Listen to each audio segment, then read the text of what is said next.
Imagine this. There are two versions of you running in parallel. In the first life, your morning begins with fog. You wake up tired, slightly behind your own day. The evenings bring a drink, not a crisis, not a disaster, just a habit. And life feels fine, not terrible, not great, just fine. Now, in the other life, you wake up clear. You bounce out of bed like you did this morning at 5:30, and you run before the world stirs. You don't drink because not because you quit something, but because you choose a better life. Your energy is alive, your mind is bright, and people around you feel the difference. Now, Rich, when you work with people, how do you help them see that these two lives exist and that they can choose the one they actually want to live in? Yeah, what a beautiful summary and reflection. Thank you for sharing that, because actually that takes me back to, almost 4 years ago, and the difference between what life kind of used to be like before I decided to take a clean break from alcohol and what life is ultimately like now. So it's a lovely poignant moment to sort of reflect on that, which I think is important. And I think, it's easy to take for granted. It's easy for me to take for granted now where I'm at in my life, in terms of fulfillment and meaning and purpose and well-being, and not remember what it used to be like, when there was that haze, then when there was that sort of lethargy, that sort of slightly feeling of going through the motions. So in answer to your question, I think the best way to do it really is to dig a little bit deeper into the belief systems that we have around the role that alcohol plays in our life. Coach me if you can. Coach me if you can. Coach me if you can. Coach me if you can.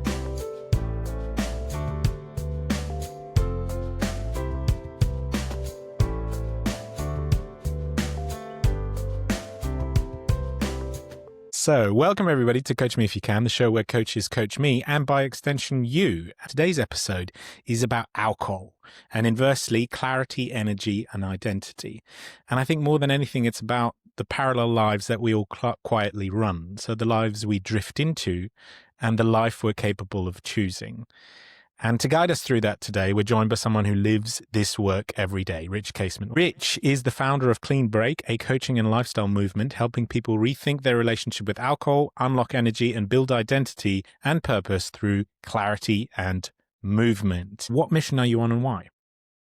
Yeah, so Clean Break is, as you quite rightly alluded to at the start of the show, I'm the co-founder of Clean Break alongside my business partner, Andy. We've been working together now for about 18 months. And ultimately, Clean Break is a lifestyle brand that stands for health, well-being and opportunity. And we're on a mission to ultimately help people live a more healthier, aligned life and ultimately have more fulfillment, meaning, purpose. And we do that through three key principles or pillars that we focus on with our coaching. So number one is movement. So primarily it's running. I'm a qualified running coach. In fact, that just came through the post today, which is my official England Athletics running coach badge. So that was quite fitting for today to open that this morning. So the movement piece is the first thing. And movement is so integral to our overall well-being. We are not designed to be sedentary beings. We're designed to move. But it's important that we meet people where they're at. So a lot of the time people get put off from moving their body or starting a movement practice because they look at the end goal, if you like, or something in the future or an aspiration, or they compare themselves to other people who seem to be doing it with relative ease and they think, I can't do that. And often it's because they are setting their standards or their expectations too high. So we try and meet people where they are, wherever that starting point is. And for some people, it might just be helping them to find the right pair of trainers in the first instance. Which is going to help them feel comfortable when they're running. It might be that we work with them from a mindset perspective. The second thing that we work with people on is mindset. So belief systems. We talked a little bit about that before. So our beliefs, we're not born with our beliefs. Our beliefs are conditioned. They're not predetermined. They're conditioned by our environment, the people we spend time with, the things that happen to us in life. But we do essentially get the option to choose our beliefs in any one instance. We can choose what we want to believe about the situations that we find ourselves in. There's a famous Stoic quote that goes something along those, and forgive me because I'll probably completely brutalize this, but it's not events that disturb us, but our perceptions or our beliefs about them that actually do disturb us. So an event in any one instance, what happens to us is essentially neutral, but what makes it good or bad, if you like, or what gives it some perspective is what we believe about the situation, what we choose to believe about the situation. So the mindset stuff is the second thing we do, and the mindset actually links together both running, and then the third piece is the lifestyle piece, the third pillar, if you like. Lifestyle primarily in relation to alcohol, but also lifestyle again in relation to things that aren't serving us in life. I think for me, that answer's pretty clear. At the moment, it's definitely not serving me. I always think is it giving more good than it is kind of causing damage and causing harm? And with having 2 young kids, you definitely know in the mornings, if you're not bringing your A game, it's going to be a rough day. And if you're hungover or you feel sick, there's immediately that kind of parental guilt in my case. Doesn't happen that often, but it's happened in the past for sure. And I've just come back from a holiday 1 week away with the family where we had the occasional couple of beers. But usually holidays, my wife and I, we would have had a bottle of wine. We would have, alcohol would have played a role, but we already minimized, I think, the usage quite a lot. But still, we feel the difference in the morning. And I think when you're a parent, sleep becomes so much more important, especially if you have young kids.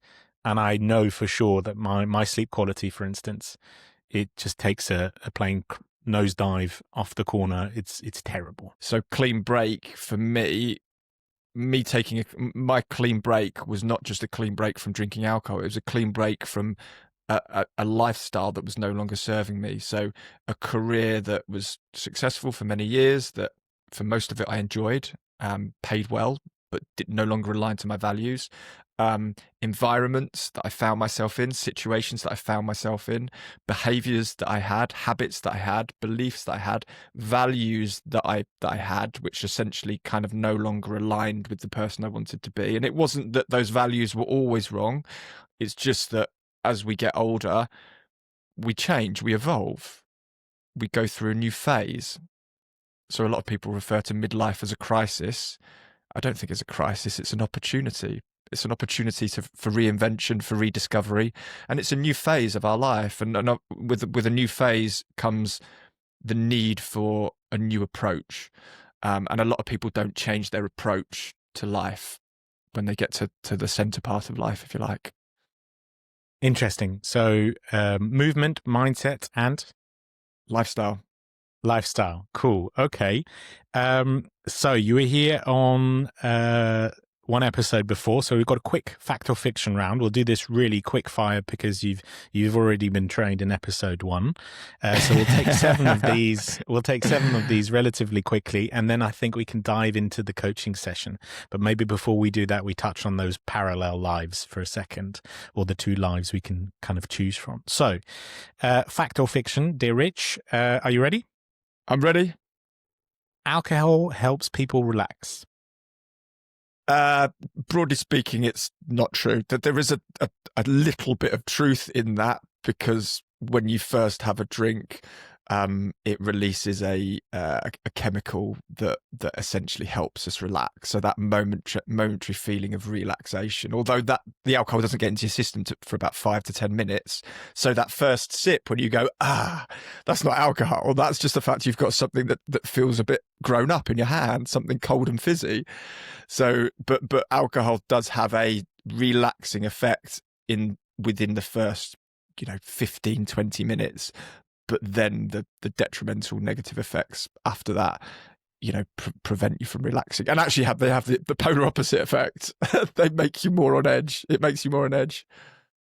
And it's a toxin, right? So the body the way I look into that, relaxing, yeah, maybe initially, but the body's fighting whatever's coming in as a kind of a foreign poison, essentially.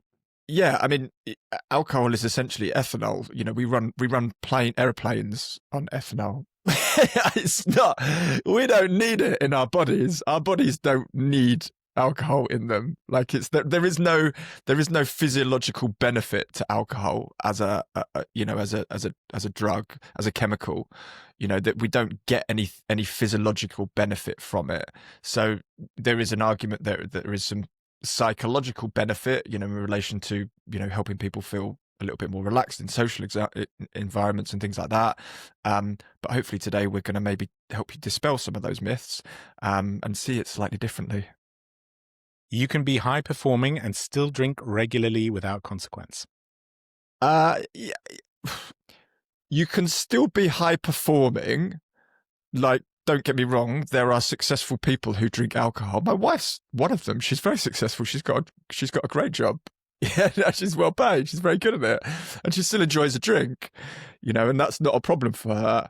Without consequence, I think is the bit that I would question, because, you know, however many drinks you have, there is going to be a degree of consequence. There's going to be an impact. Now, the degree of that impact will be dependent on how much you drink, what you drink, when you drink, how you drink, why you drink, you know, and your individual sort of tolerance levels as well. But essentially, you know, even one drink of alcohol, one glass of wine, one pint of beer, one bottle of beer is going to have some negative detrimental effects on your body, your ecosystem, if you like. So that's an interesting one. I didn't know that your wife drank, because if you think about a relationship where the one doesn't and the one does, that seems pretty difficult. No, yeah, well, yes and no. I mean, Your voice is going higher. I was expecting you to ask this. This isn't what it's meant to be about. No, do you know what? Like we Andy and I, my business partner, talk quite a lot about this on our podcast, because it's one of the things that does have. It's one of the most. I think it's probably the most challenging thing when people do choose to take a break from alcohol, because often it is the thing that you know has brought people together. Me and my wife, we had our first kiss at a bar when we were pretty drunk. You know, we've spent a lot of good times together, going out for dinner, getting drunk, you know, we partying, celebrating, dancing at weddings, our own wedding, all of this kind of stuff. So there's a lot of happy memories attached to alcohol. And I think this is an important thing to bear in mind. Like, you and I are coming from, we're not coming from a place of the raw end of the spectrum, sort of the physical addiction side of alcohol, which, you know, if anyone is, and I want to sort of caveat this whole thing first of all by saying, if anyone is in that end of the spectrum, it's really important that you go and see your doctor, because sadly alcohol is, alongside heroin, you can die. There is a risk to life if you don't detox properly from alcohol, if you are physically dependent or addicted to alcohol. So that's a really important thing to share actually at this point. I'm not a recovery coach, so I don't operate in that sort of peak end of that alcohol use disorder spectrum, the sharp end of the spectrum. There are people out there who specialize in that and do a great job of doing that, and that's for a certain category of people. Now, not everyone most people won't relate to that. So most people sit in this kind of grey area in the middle between abstinence and full-blown physical addiction. Now, along that spectrum, you've probably got impulsive behaviour. You know, to begin with, you know, you might be a bit impulsive with your drinks. That may then lead to a bit of compulsive behaviour at times. You might have compulsions to drink. There may then come a bit of dependency, which probably won't initially be physical dependency. It might be emotional dependency, you know, for one reason or another. But then also that can lead to physical addiction. So I think it's really important to separate those two things. In terms of me, going back to me and my wife though, she does still drink. We still do the things that we did before. I just choose to have drinks that don't have alcohol in them. And look, I don't get the same joy out of consuming alcohol as I once did in my 20s and 30s. And I think for a lot of people, I think it happens for most people at some stage in their life when they go through their 30s, 40s, 50s, 60s. You start to be more aware of, what the impact of this drug is having on you, and you start to think, actually, is it still serving me? Is it still worth it? Is the net benefit? Is there a net benefit there? The return on investment, is it still a positive one? Next one, you need to hit rock bottom before changing your relationship with alcohol.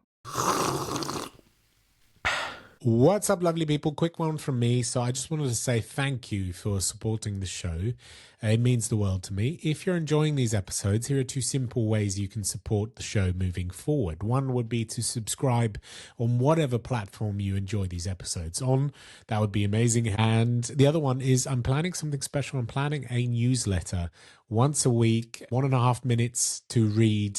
Head over to www.coachmeifyoucan.show and click on I'm Coaching Curious. You'll join the waiting list. Now, back to the show. You need to hit rock bottom before changing your relationship with alcohol. You don't need to have a problem to wish for better outcomes in life. That's the one thing that I'd say. And it's the one thing that I realized since I've gone along this sort of last 4-year journey. You don't need to hit a version of rock bottom, or your version of rock bottom doesn't need to be specific to the thing that you're wanting to change. Like my version of rock bottom, which we talked about in the first podcast, was mental health, aligned to mental health. My mental health was at an all-time low. Now, alcohol wasn't the root cause of my problems, but I was pretty sure it wasn't helping. So that was the first thing that I did. I changed, which then allowed me to find the clarity and the awareness that there was other stuff going on which I needed to work through as well. And also interesting that perspective of some people think they need something else, something new in their life, as opposed to maybe just stripping away things that they have already to help them in a direction.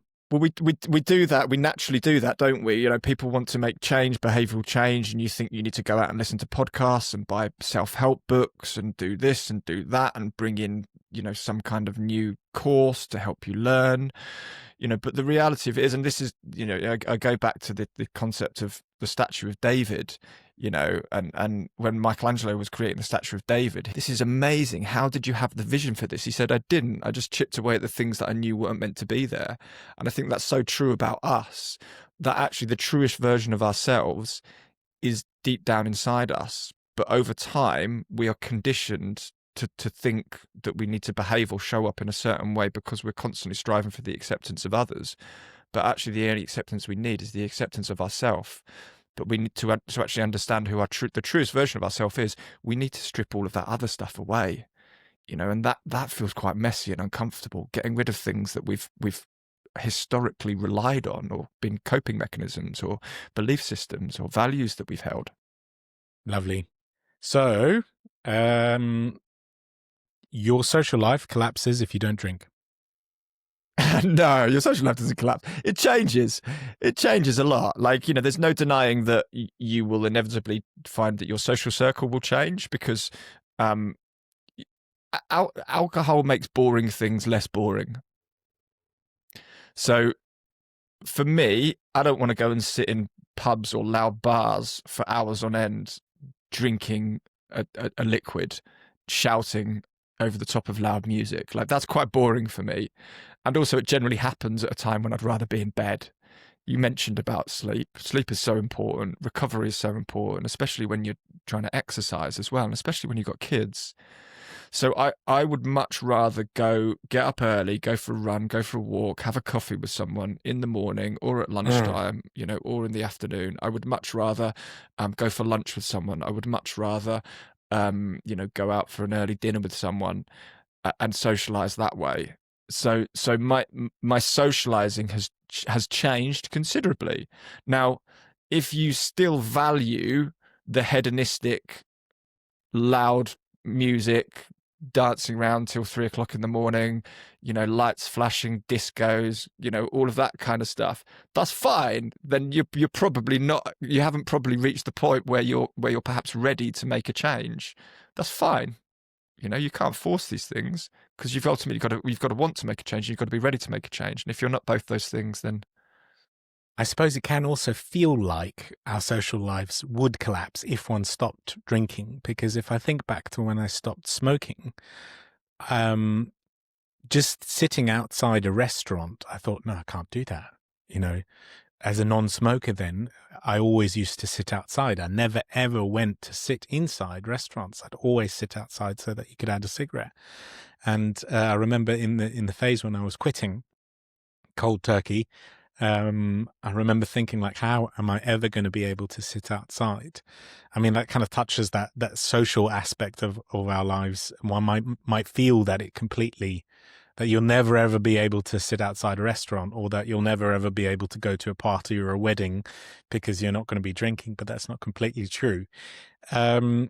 Rich, so I did want to touch back on the kind of theme or the anchor of the episode, these two parallel lives, and I prepared a quote for you just before we enter the coaching session. Now, it's a quote by Marianne Williamson, and this is a passage from the movie Coach Carter, a basketball coach, Samuel L. Jackson, who teaches a high school team, and it's called Our Deepest Fear. So it's our light, not our darkness, that most frightens us. Your playing small does not serve the world. There is nothing enlightened about you shrinking so that other people don't feel insecure around you. We are all meant to shine as children do. It's not just in some of us, it's in everyone. And as we let our light shine, we unconsciously give others the permission to do the same. As we are liberated from our own fear, our presence automatically liberates others.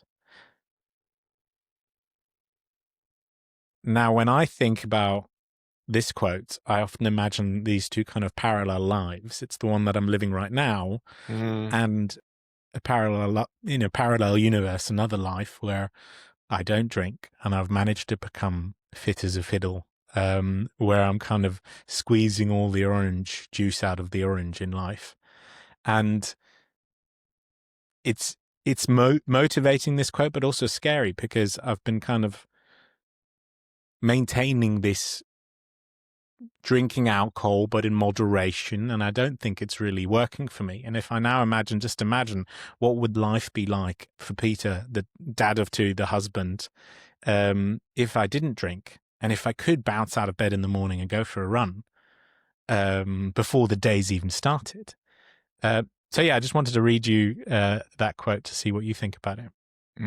Yeah, thank you for sharing that. I think it's a beautiful quote, and it sums it up really well. And I think what we're talking about is behavioural change, essentially. Like this is where coaching is incredibly powerful. Is it ultimately is designed to help people go from current state where you are right now to future state where you want to get to, and that ultimately, in the simplest terms, requires making change.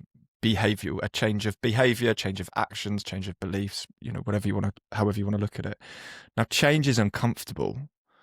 Let's not pretend that change, doing something different can be uncomfortable mentally, physically, spiritually. There is discomfort in doing things differently because we're not used to it.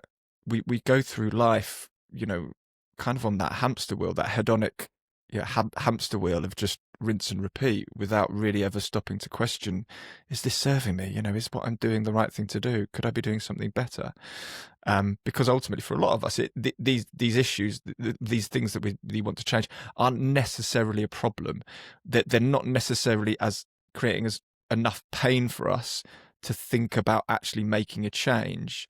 Now, for a lot of people, the desire or the decision to do something about it, the decision to make a change, only starts to happen when the pain of staying the same overrides the fear of making a change. Until that point, you're kind of like, no, I'm par, I'm not really ready. I'll stick where I am. You would have heard the term comfort zone, I'm sure. Like, we sit in this, people call it this comfort zone. Like, I don't think actually that is a very good way to describe it, because the comfort zone that we're talking about is people staying stuck where they are. Like, for you, in your comfort zone is this familiar place. And I think actually the familiar zone is really a better way to describing it, because everything you're doing feels familiar. Your behaviors and your habits and your beliefs feel familiar because they're attached to historically how you've held it and how you've seen this thing, alcohol.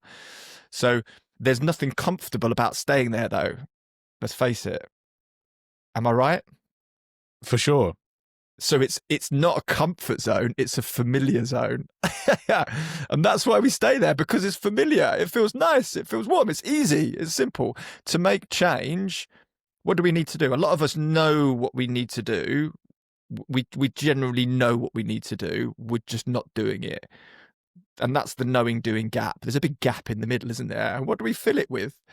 To make that change, we bridge that gap by taking action, towards making that change. And action requires three things. It requires discomfort, as I've just talked about. There's going to be an element of discomfort, especially to begin with, that you need to push through. And then secondly, it requires a little bit of discipline, doing the things that you don't want to do, to keep doing them.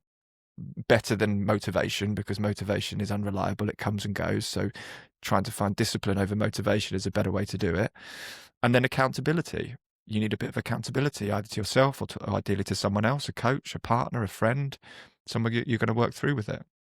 Discipline, discomfort, and accountability, which brings us to the coaching session. So this is where I hand the reins over to you, Rich, and we have a coaching session as you would with your clients.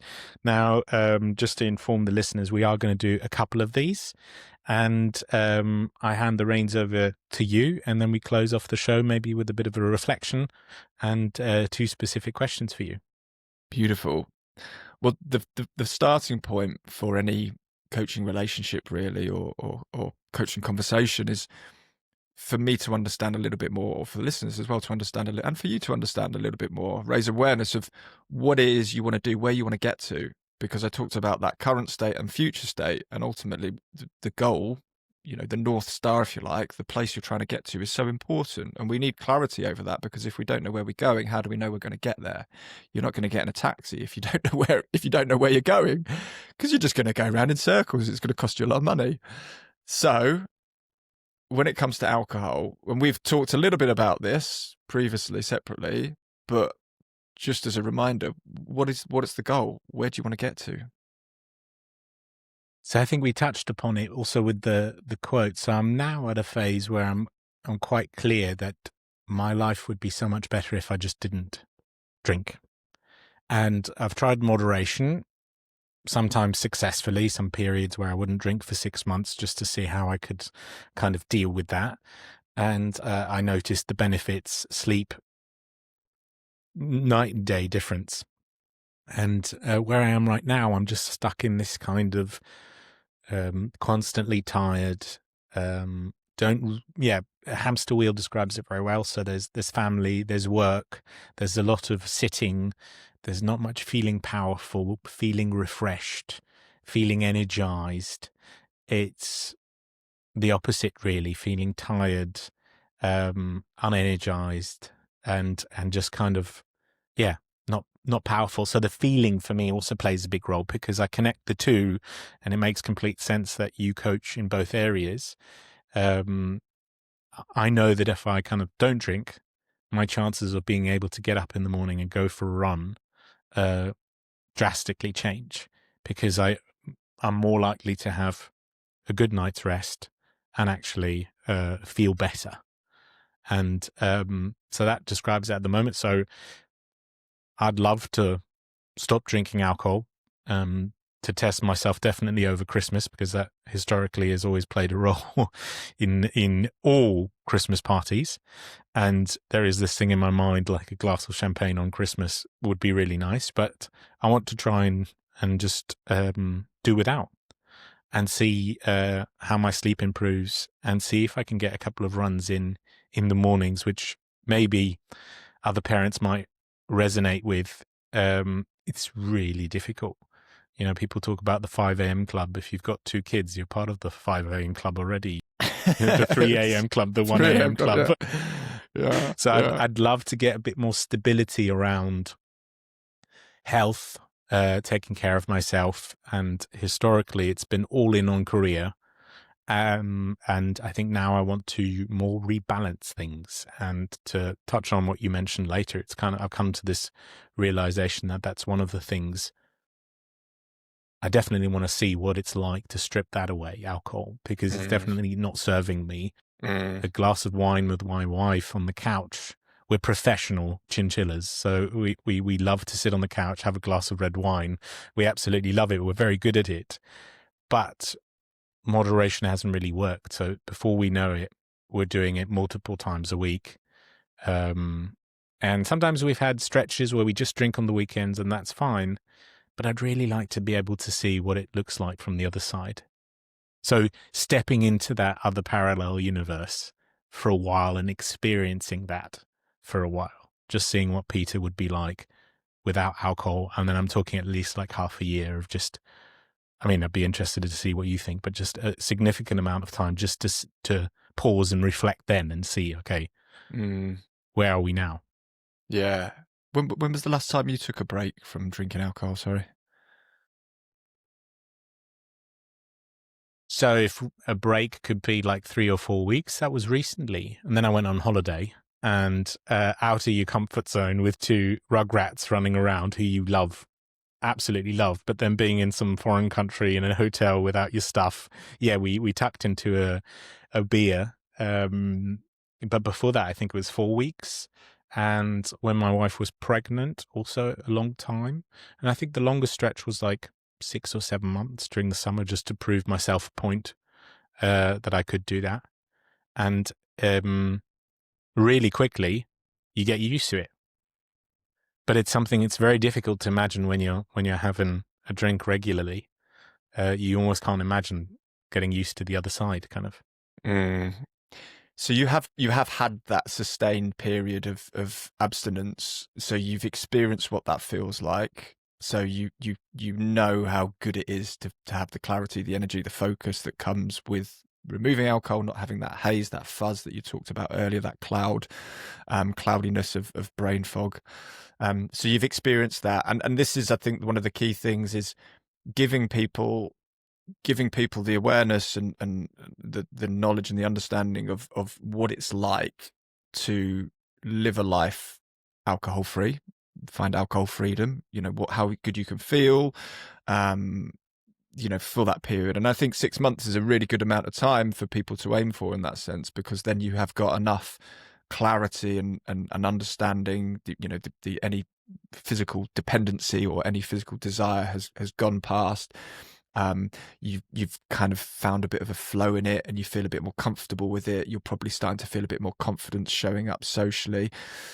But there is often a period that comes for some people, and this isn't a sort of a hard and fast rule, if you like, but often what you find is people will go on beyond sort of 3 to 6 months, and there might then become an emotional separation that needs to happen, almost like a realization of, oh, maybe I'm not going to do that thing that I was so used to doing for so many years of my life that was such a big part of our lives. How does that feel? And that can feel quite icky and quite uncomfortable.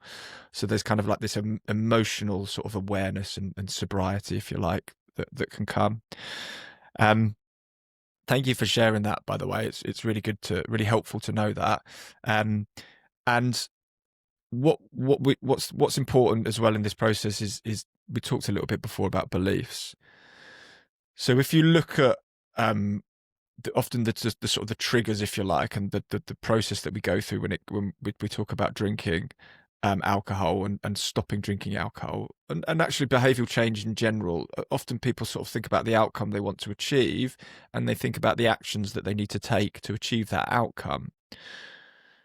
If we go back a little bit further in that sort of cycle, what comes before the actions, and this is a little bit about NLP we're sort of working on here, but what comes first is the thoughts.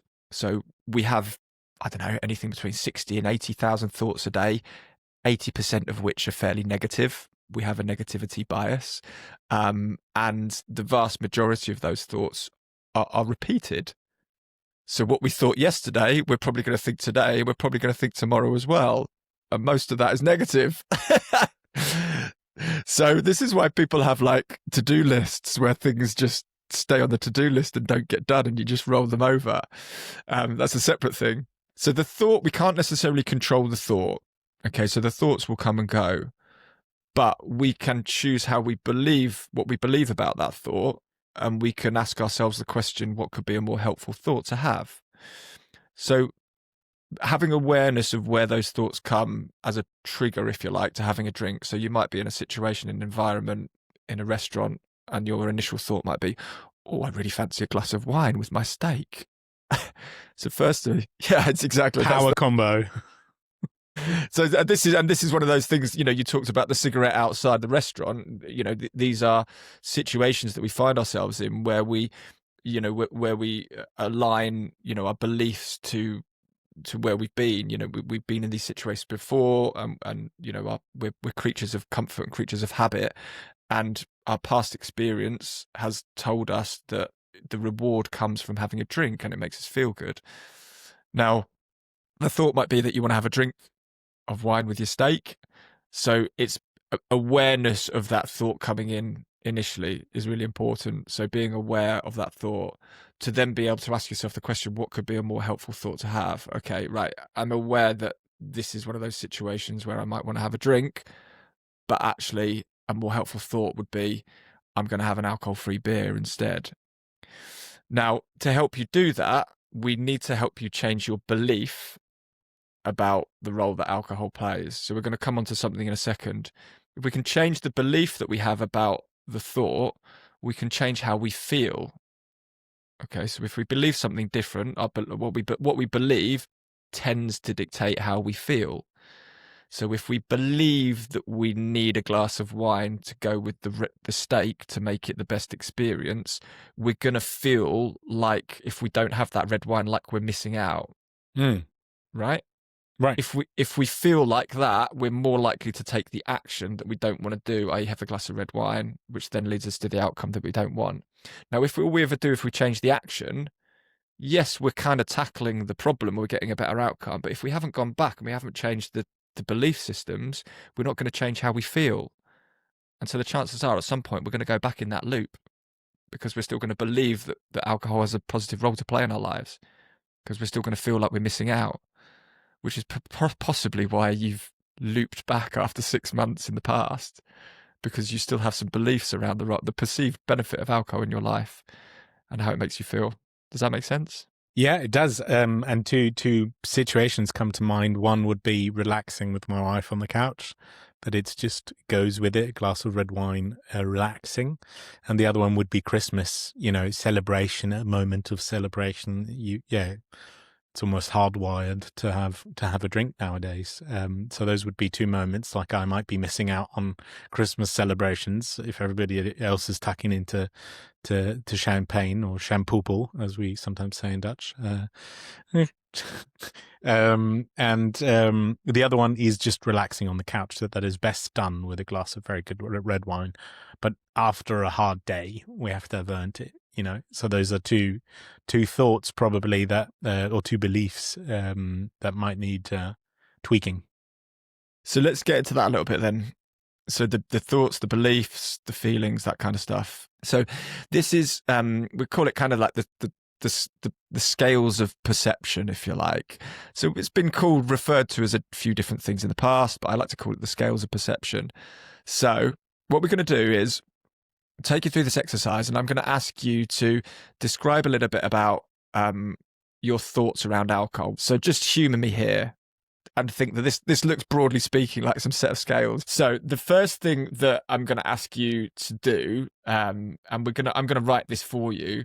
I'm going to ask you to tell me what your perception of the upsides of your drinking are. So what are your beliefs around the benefits of drinking? Do we take one of those, Christmas or relaxation on the couch, or do we blend them? I want you to tell me all of them. I want you to just off the top of your head say, what are the things that you think are, so it could be to help you relax, to help you socialize. I want you to just free off your brain. Just tell me, just keep talking and let me know.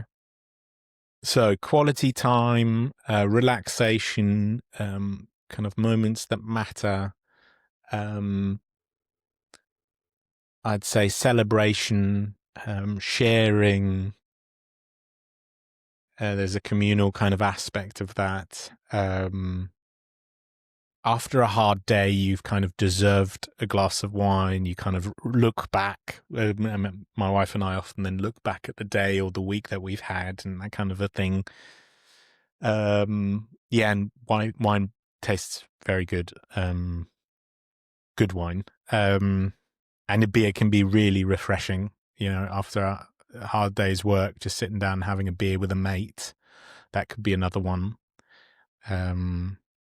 Yeah, and then there are specific foods that go with alcohol, like a steak and a red wine, match made in heaven, or a burger and a beer, also a dream team.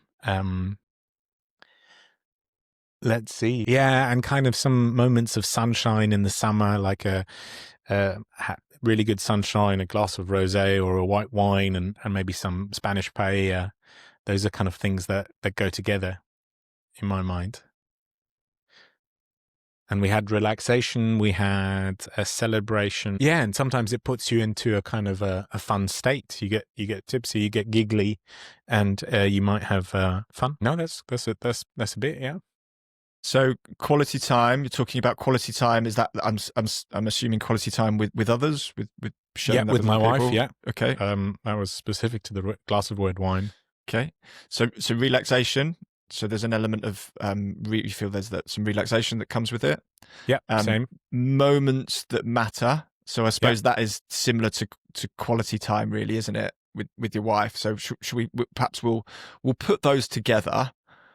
I'll pop that in there. Relaxation, moments that matter, celebration. Okay, so that I guess to a degree that's kind of under that banner of moments that matter as well to some degree. Sharing, communal, again, that's similar, isn't it? Quality time with your wife. So those are all sort of similar kind of things there that we're talking about. You feel like you've earned it or you deserve it. Okay, so you've earned you've had a hard day. You feel like you deserve to wind down in inverted commas. Tastes good. You feel like it tastes good. A good, good wine. Good quality wine you talked about, or a beer, refreshing, cold, fizzy beer. You've got food pairings that work well together: steak and wine, or beer and a burger. You've got moments in the sunshine, or moments of sunshine. So kind of those sort of holiday sunset moments, if you like, I suppose. Yep. And then that tipsy state, that sort of slight giddiness, like couple of drink feeling, I'm guessing you're talking about, like, a little bit relaxed, a little bit, kind of not worried about the challenges of the world and all that kind of stuff. Yeah? Yep. Anything else you can think of? Cool. So on this side, on the left, I want you to describe to me the consequences of drinking. Okay, so headache, not feeling yourself, irritability, missing out on life, mental fog, bad sleep.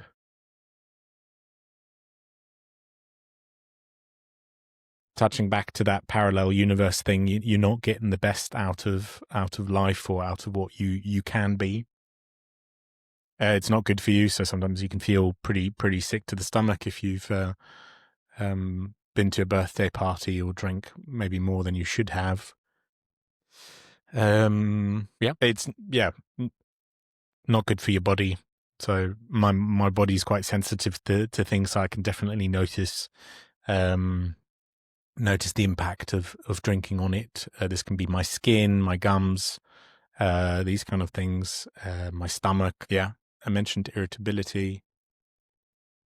Yeah, and it's like your kind of true self is subdued, covered up, sandbagged with other stuff. Okay, so that's kind of a sort of you talked a little bit about the physical effects there. So bad skin, body sensitivity, gums, stomach upset, bad sleep, mental fog. From a sort of a mental perspective, then, is there anything else kind of mentally that affects you, how it affects you, that you could describe?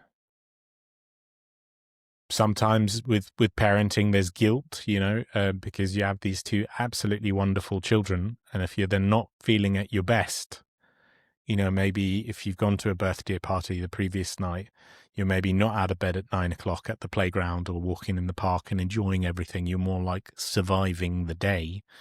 So parental guilt could play a role. not a big role, but it's been there for sure. And yeah, we spoke about that comfort zone or that familiarity zone. Kind of, yeah. The status quo is kind of the same, because I see it's preventing a lot of the things that would bring much more into my life. It's expensive. Yeah, there's a cost in there, isn't there? You know, it's not free, is it? Not and the bodily cost, but also like in your wallet. And no, that's pretty good. Okay, and then in terms of productivity, work, is there anything that impacts you on a sort of a professional level? No, I think the main impact is so I'm quite good when there's something really important at work. I would minimize drinking completely, or not drink if there's a big workshop or presentation that I'm giving.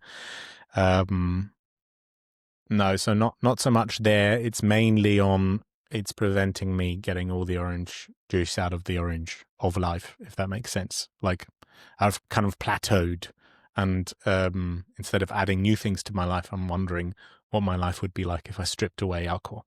Okay, I love that analogy, by the way. Not getting as much juice out of the orange as I'd like to. So I suppose like it sounds like there's a sort of an inconsistency that comes with it in terms of your performance, from what you said there.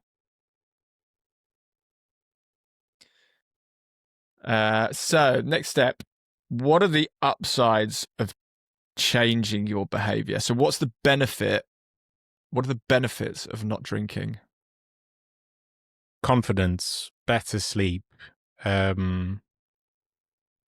think you're more inclined to do things that help you or that make you better. So in my case, that would be going for a run, going to the gym, kind of feeling stronger. Weight, for some reason, alcohol goes straight to my belly. So weight loss is considerable. I think if I didn't drink or if I weren't to drink for 6 months, I'm sure there'd be a good 5 kilos to drop off without changing anything else. I think confidence, better sleep. I think mood is a huge one. And it's almost as if I think when I don't drink, the clouds kind of lift and you can feel yourself again. You're more optimistic. You're more satisfied, I think, with life and with things that are going on. And your regular thoughts are more positive inclined.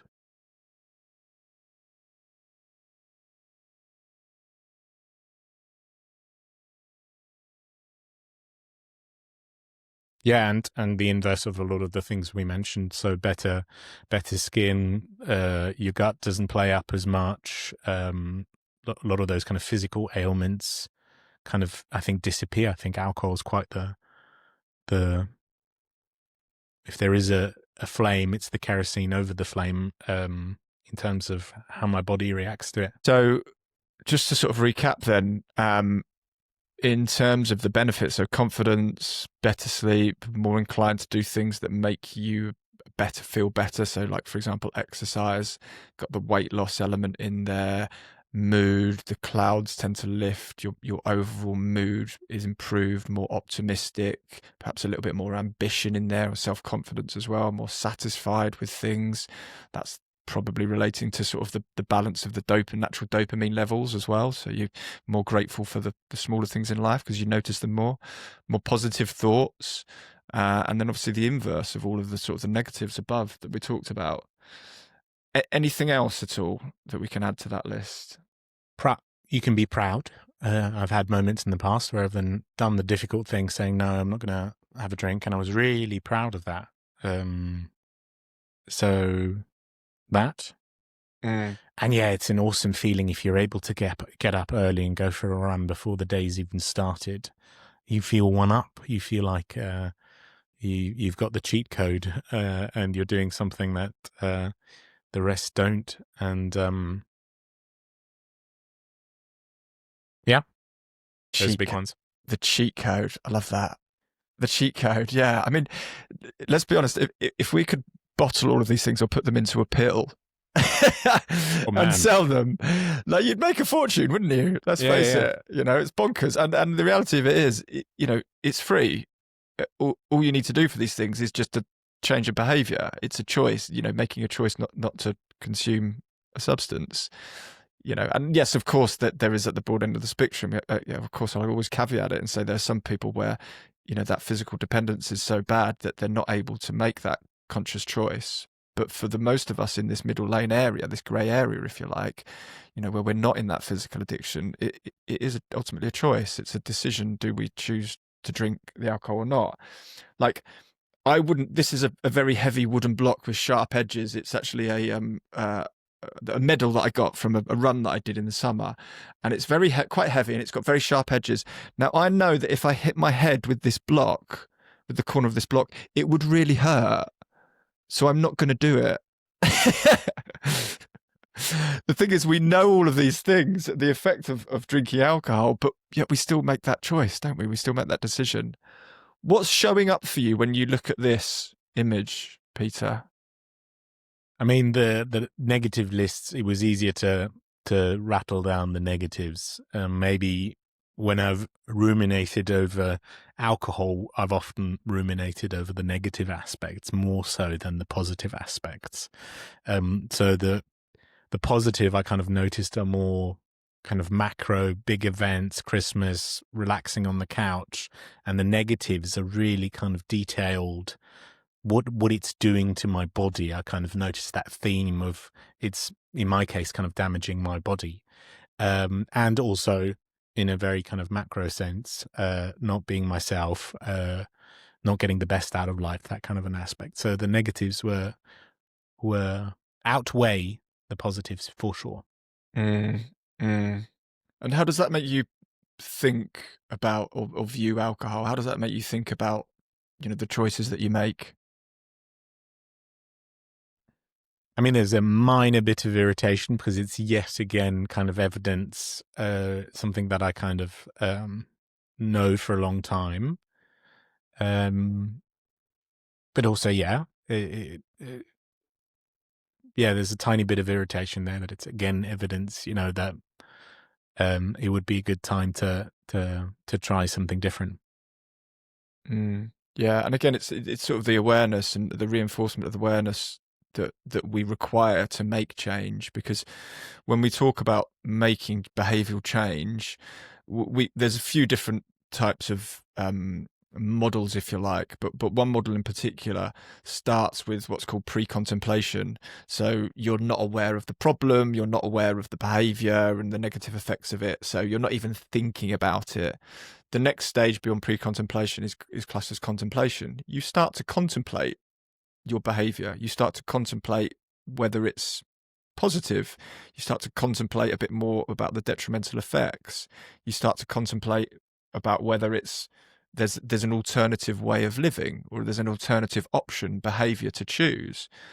Then beyond contemplation, we go to preparation. So when you've contemplated, and that contemplation stage can last for years. I know for me, on reflection, it was probably 10 years. I think we talked about this in the last podcast.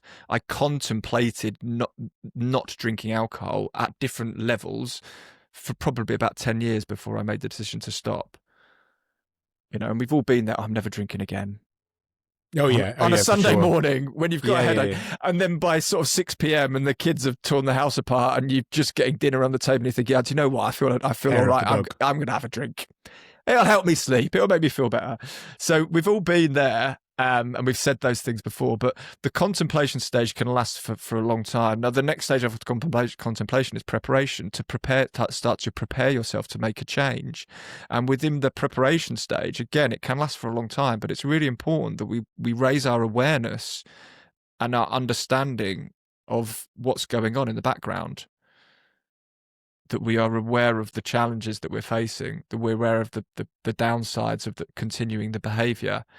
Now, once we've gone through that preparation stage, we get to the stage we talked about before, taking action.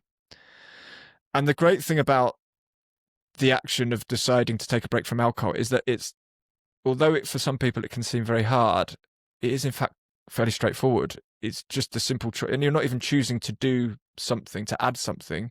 You're just choosing not to do something. The choice is to not do the action that you've done for so many years. And I don't want to oversimplify this, because I know for a lot of people, and from working with a lot of people, it's never as simple as that, because of social norms, expectations, the belief systems that we hold on to, the condition that we've had for many years. Now, we'll want to spend a little bit of time just quickly now looking at these perceived benefits, if we can. So let's just talk a little bit about these individually. So quality time with your wife, the moments that matter. So if you think about one of the most quality moments that you've had with your wife recently, what comes to mind? So it's often when we have a good glass of wine at the end of the evening, we kind of reflect on life. We chat about the week, we chat about. So when I mentioned moments that matter, it's often we relive, we analyze, we think what's good, what's great, what was really funny, and we kind of just so the tradition, I suppose, is very good. You sit together as a dream team, and you analyze what's going on in life. And with us, it's often a glass of red wine is involved. Yeah. Can you think of a situation where alcohol hasn't been involved, that you've done that? But yeah, we could also enjoy it similarly with an alcohol-free beer. We can easily, if we have an alcohol-free beer in the fridge, we tuck into that. And I think most proud we are when we have a pot of tea, and we get up, go to the kettle, and usually we do rock, paper, scissors, yes, to get their bum off the couch to put the kettle on. And but then we typically are really proud, and we say to each other, like, hey man, we just tucked into a pot of tea, where otherwise we would have had a couple of beers or a glass of wine. Well done. And so we can do that ruminating and that analyzing and appreciating nice things in life. We can do that over a glass of tea. So fantastic. So in other words, the perceived benefit isn't necessarily really something that exists, i.e. it's not all the moments that matter. There are lots of moments that matter with your wife, the quality time with your wife, which aren't necessarily reliant on alcohol. And actually you get the accomplishment, the feeling of accomplishment between you, of the fact that you've chosen an alternative. But at the moment, because we're still in it, let's say, a glass of red wine does sound pretty great, but I guarantee you in 6 months' time, I might argue quite differently. So it's got more, let's say, weight or gravitas at the moment, that glass of wine. So what could you do in the future then, between you and your wife, when it comes to these moments that matter, the quality time? And I think what you're describing there is connection. Communication and connection, which are probably the two most important things about successful relationships. So what could you do in future to give yourself the communication and connection that you're talking about, but without the alcohol being involved? I mean, nothing different really, just talking to each other and saying like, hey, do we want to do this? Or like, hey, I'm going to be doing the pot of tea, and we make sure that we have some alcohol-free beer stacked in the fridge and cold, especially for the kind of transition period. Yeah. Cool. So the next one, And having tea stacked. and having tea, absolutely. Yeah, and that's that sort of celebration really, which brings us down to the next one, not the next one down, but the one below, celebration. There's a celebratory moment involved in the behaviour you talked about of brewing the pot of tea. Yeah. That's a celebratory moment. The next one down is relaxation. Does it relax you? Oh, for sure. Having a pot of tea on the couch, easy, relaxing for sure. Oh, sorry, I mean alcohol. Oh, I think it's more like it's just something we connect the two, right? But I think a tea on the couch will also be relaxing and sitting down, right? It's only in the past, it's always been with a glass of wine, so that suddenly the glass of wine becomes relaxation, but actually the tea can be exactly the same. And if you look at the list on the other side, headache, not feeling yourself, irritable, missing out on life, mental fog, bad sleep, not getting best out of life, not good for you, sick to your stomach, hangovers, body is sensitive, bad skin, gums, stomach upset, true self is subdued and covered up, guilt. I could go on. None of that sounds particularly relaxing. No, not at all. Let's be honest, the brutal truth there. None of that is relaxing, is it? No, it takes away, and I'd argue you can't relax really with headaches and mental fog, or the quality of relaxation is not the same. If you're sober and you're having a pot of tea and it's raining outside, you can have such a nice moment with your wife talking about the day. Yeah. Yeah. Okay. So actually, what could be more relaxing in that situation for you? Apart from the tea, the alcohol-free beer is, naming that we're not doing that we're relaxing without alcohol. I think that's also an interesting one because we often feel proud about that. But no, I think we're off to a pretty good start with a freshly brewed pot of tea in front of us. Cool. So the celebration, we kind of wrapped up with the quality time with your wife. I think sharing and communal, that probably covers that as well. Yep. Earned it, deserved it. So when you say deserved it, again, I take you back to this list on the left-hand side. Do you feel like you've earned any of those things or deserve any of those things? No, not the negative side. It's kind of like you deserve the glass of wine without any of the consequences. The glass of wine on the mantelpiece kind of thing. No, that's also something that needs kind of rewiring, I suppose, because there are two sides to that coin, so you only look at the one side. And of course, this is about this piece of awareness. The awareness of knowing, and this is why we do this, because you can see this visually and you can take this away as a visual cue and a reminder. And often with that, you need it sometimes to play it forward. So in that moment when you're thinking, oh, I've earned this, I deserve it. Okay, if you play it forward to the following morning, will you feel like you've deserved to wake up foggy, without the clarity, not being present with the kids, not getting up and going out for the run? Like, you haven't deserved that.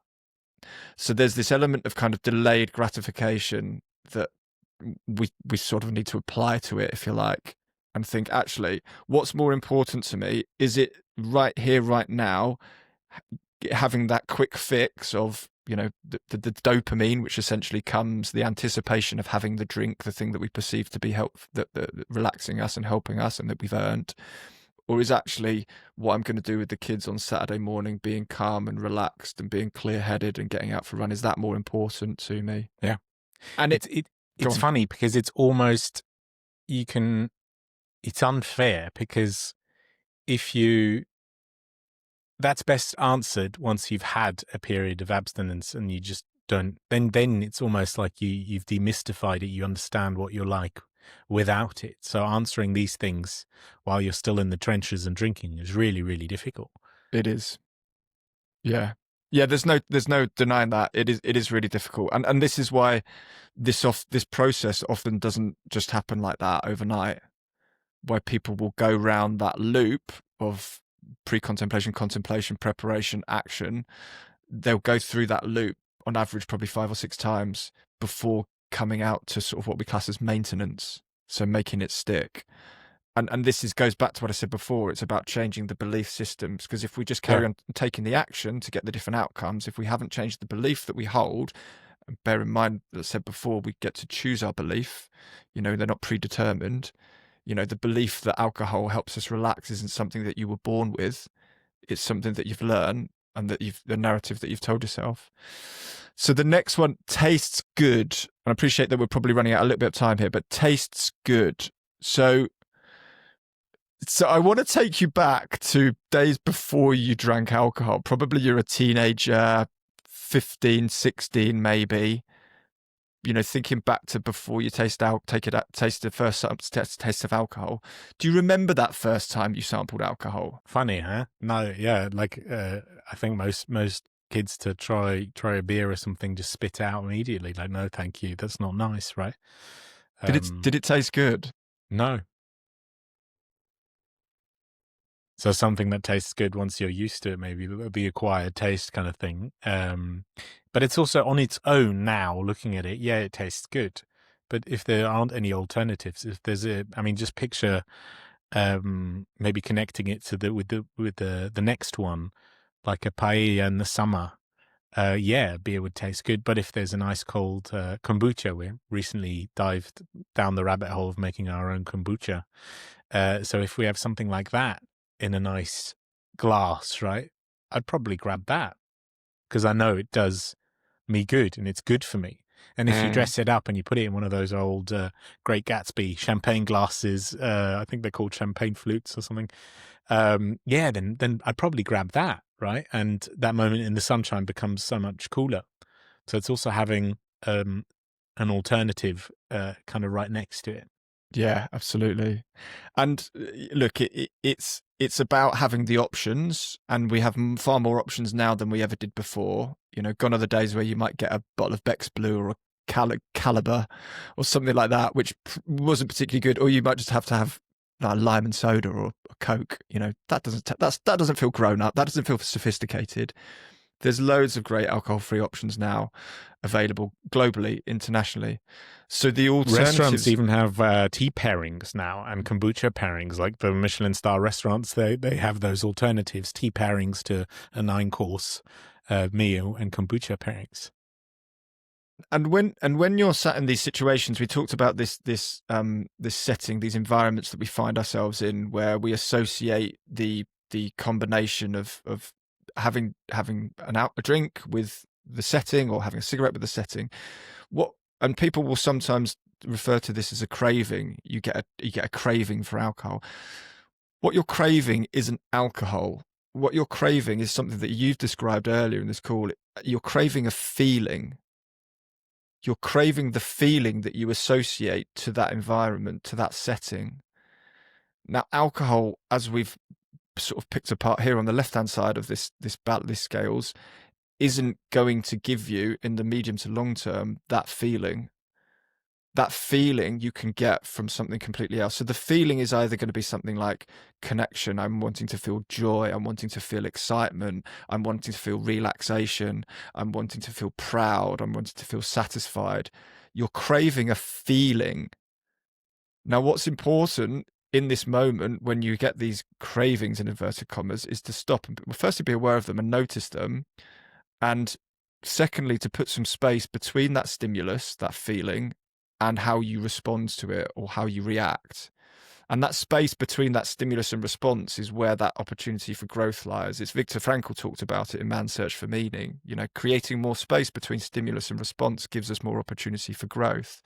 So opening up that space, recognizing that there's a craving and the craving is for a feeling, and stopping, saying, asking yourself the question, what feeling am I craving in this moment? Because there will inevitably other things that you can do to get the same feeling, more likely to give you that lasting feeling without the consequences that you're looking for. Yes. Really, how has that felt doing that process, Peter? I mean, yeah, I mentioned irritable in the beginning, or slight irritation in the beginning, because it was yet again evidence. Like, it smacks you in the face, all the negative aspects. But such a useful exercise in that decoupling of these lovely events, that it's not the alcohol that makes it lovely. It's what we attach, the meaning we attach to it. And you can get that, those lovely feelings of sunshine and paella you can have with a glass of kombucha or an alcohol-free beer. So it's not those events itself. So extremely useful exercise, and for me, it just confirms what I've been ruminating on, what I've been distilling for a while. Let's say 2 years, where I've really been kind of coincided with having children, where I've really been returning to this theme the whole time. What would life look like without alcohol? And returning to that Marianne Williamson quote, that parallel life. Is that a big fear of mine, that in that parallel life, Peter is is without all of this baggage? And how would it be like then? Would he be getting more orange juice out of the orange, or would he be having more quality time with his kids? And I don't think at the moment in my life I need a lot of more other things. I think it comes back to bring us back to the beginning of the episode. I think I just need to strip away some of the baggage, or some of the things that are kind of sandbagging the natural Peter Charles. I need to give him a bit more chance to shine through, I think, and these things are the sandbags kind of weighing him down. Yeah, it's a lovely reflection. Thank you for sharing. And ultimately, everything we need lies within. We already have everything that we need within ourselves. We just need to strip away the bits that we don't need, which often cloud that judgment. I think there's often sort of light bulb moments that come up for people, like almost like penny drop moments. It's like, oh, okay, yeah. And I think when you do this visually and you see it out in front of you, and you can actually see the weight of the benefit of not drinking versus the perceived benefit of drinking, and how much it outweighs it. Often there's that sort of penny drop moment, and it's. I think this just comes back to this awareness piece, and look, I'm not here to tell people not to drink, and I think sometimes people have that perception, and sometimes I think we sometimes get as coaches, when we talk about these things, some people come with a negative approach towards it, or some people can comment negatively about it. Why are you trying to get people to stop drinking? And that's never the case. What I try and do is help people who are aware of something that may not be serving them anymore, and they want to make a change, and they're ready to make a change. Like if someone doesn't want to stop drinking, or they're not ready to stop drinking, then I will just say, look, this isn't going to be right for you. You're not at the right period of time. But actually seeing people like yourself in this situation, that awareness and those kind of positive penny drop moments of clarity, if you like, actually, yeah, that's really helpful. And the reality here as well is, let's not forget that there is a very good chance that you may at some point have a slip or a blip, fall off the wagon in inverted commas. And that's okay, because there's data in that. There's something to learn from that. And what I encourage you to do is, if that happens, lean into it, be curious, don't judge yourself for it, but ask yourself why it happened. Ask yourself what you've learned from it. Looking at some of your other clients that you've helped, and if you look at this list of negative consequences, what are some of the main benefits you see in people that have avoided drinking for a long time, let's say 6 months? What are some of the things, if we compare those two parallel universes, the two same individuals in two different dimensions, let's say, what are some of the benefits that the one might feel over the other? So let's say fast forward 6 months, looking at this list, what would the Peter who hasn't had a drink in 6 months likely tell you? Yeah, it's really interesting actually, because the benefits do almost sort of happen in stages. So the initial stages can sometimes be quite challenging, and actually there's probably more likelihood than that you're going to have some negatives versus positives, especially if you haven't taken a break from alcohol in the past and you're so used to drinking daily or every couple of days. You've essentially got alcohol in your system all the time. It takes up to 72 hours to come out of your system. So there'll be cortisol, which is the flight or fight mechanism that causes anxiety. There'll be some of that coming out of your body. Your natural dopamine levels take a while to reset. Your sleep might be affected because your body's so used to being sedated by alcohol as opposed to going into deep sleep, REM sleep. So that might not happen immediately. But after that period, normally after a week or two, you'll start to feel some of those physical benefits. So those physical benefits could be your resting heart rate will go down probably quite rapidly, I would imagine. Your sleep will improve. Your skin will likely improve. Your mental clarity, your energy levels, you feel more like you've got more energy. You might start to get up a little bit earlier in the morning because you're sleeping a little bit better. So those physical benefits will start to come fairly quickly. Mentally, as time goes on, so let's say 2 to 3 months, you're probably going to notice that actually I feel quite sharp. Like, I'm really on it at work. Like, what used to trouble me before, I'm finding I'm rattling through quite quickly. I'm just more cognizant. I'm more aware. My pace of thinking is better. I can process things a lot information a lot better. I'm not ruminating over things perhaps as much. Longer term beyond that, I think what happens is you start to see an element of spirituality come into it. Now, I'm not religious in the slightest. Like, I don't believe in any really form of God or anything like that. Like higher power, perhaps. Like I believe that, there's something more than just the life that we are living. There's something beyond us, which, is possibly what has drawn me towards coaching and wanting to help others. There's something bigger than the self. What that is, I don't know. But from a spiritual perspective, you'll probably start to find that you have more awe in your life. So you look at things with more awe, that kind of like almost like, oh, wow, that's incredible. And that could be a sunrise. It could be the first signs of the flowers poking through the floor as spring comes round again. It could be the laughter of your children. It could be the joy that comes from running alongside your kids whilst they're on their bike.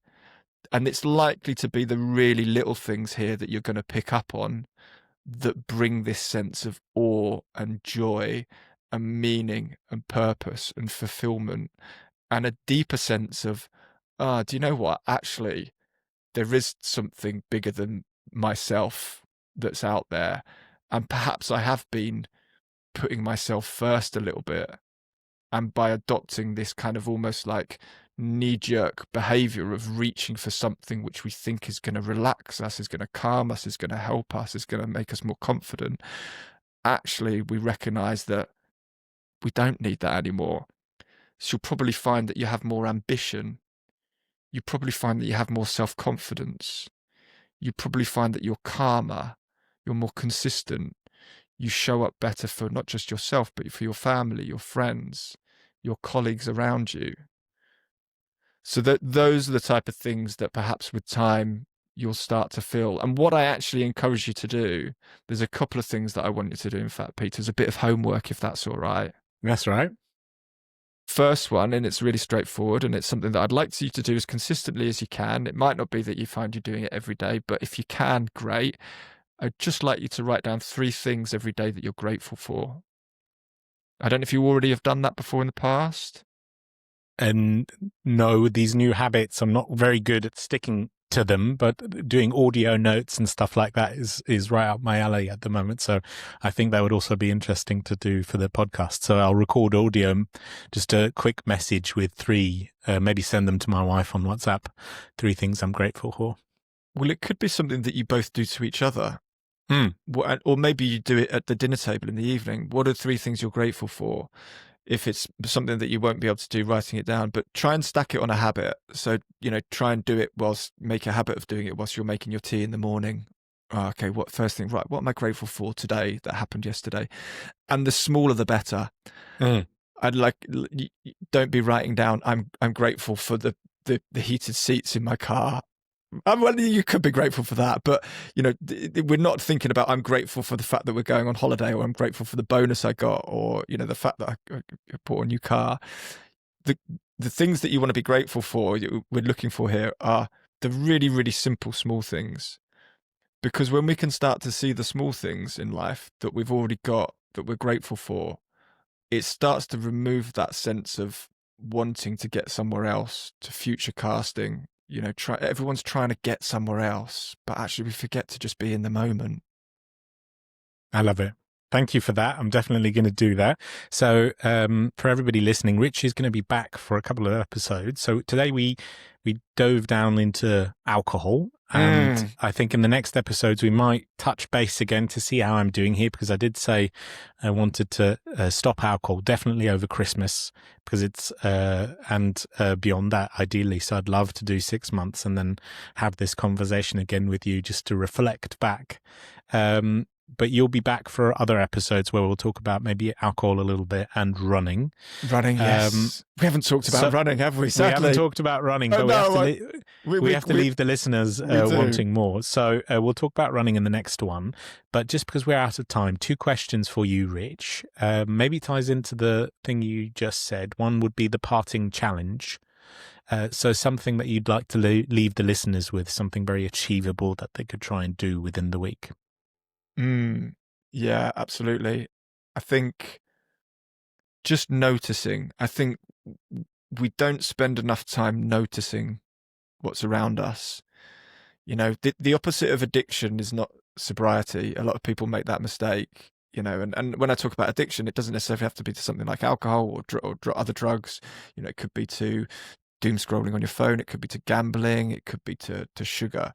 The opposite of addiction is actually connection, because when we get addicted to something, dependent on something, what it does is it disconnects us from other things in our life. Now, when we become disconnected from other things, we don't notice the things around us, and it relates to this gratitude practice to a degree. So it might be something that actually people take away and actually start to implement the gratitude practice as well on a daily basis. What are 3 things that you're grateful for today? But the first thing to do is start to be a little bit more aware by noticing things around you. And that could be the smell in the air. It could be the birds tweeting.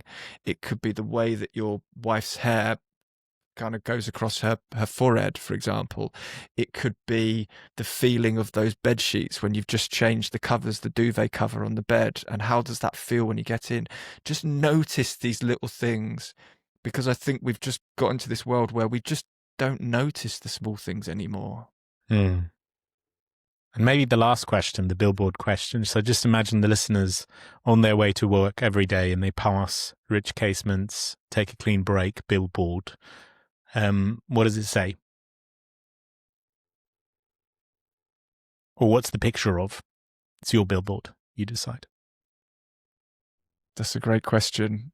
I feel really awkward answering it because the idea of me on a big billboard sounds really awkward.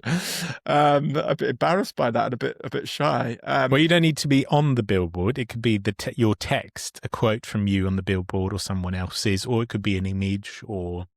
Yeah, I think just to remind people that they are capable of achieving so much more in their lives than they often think they are.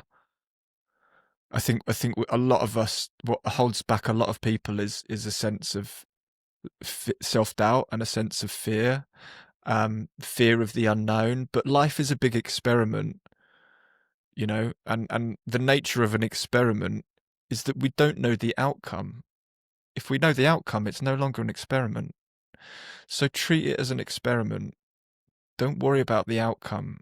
Try things. Lean into that fear. Experiment. And try and get comfortable with being uncomfortable. Lovely, Rich. And as we all know, in laboratories, there are harmful ingredients and poison that we might want to stay away from, as we've covered in some of today's episode. But thank you so much for sitting down with us and chatting to us. So, ladies and gents, Rich will be back for more. Thanks for coming on the show. It's been an absolute pleasure. Thanks for having me again, Peter.